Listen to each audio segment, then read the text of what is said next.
kedai ni mula buat operasi awal bulan 1 2020. Kami mewajibkan kedai ni dengan cara kerjasama antara kita punya staff lah, kita punya juri jual.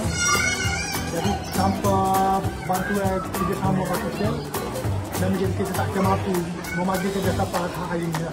Dan kita perlukan kerjasama yang kukuh dan teamwork yang bagus lah kalau kita boleh berjaya untuk sampai tahap ini.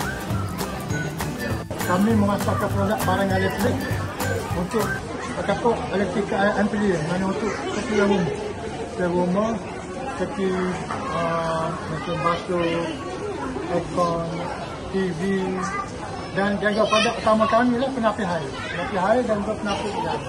Iklan yang paling hot lah, mana kita gunakan media sosial.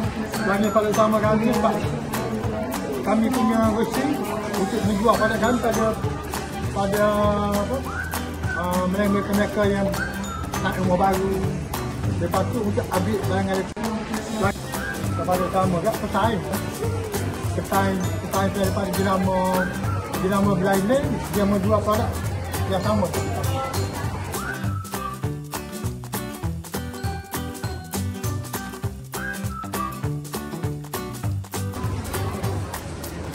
Perniagaan kalau nak kira rezeki hari ini, ekonomi hari ini agak menurun.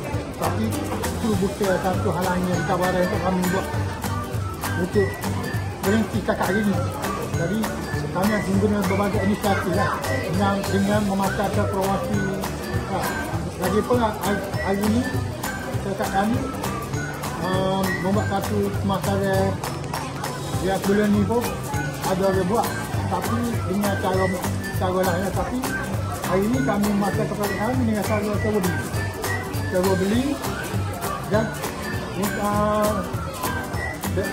semua boleh menyebeli dengan tak mampu, tidak menggunakan institusi bank yang lain lah.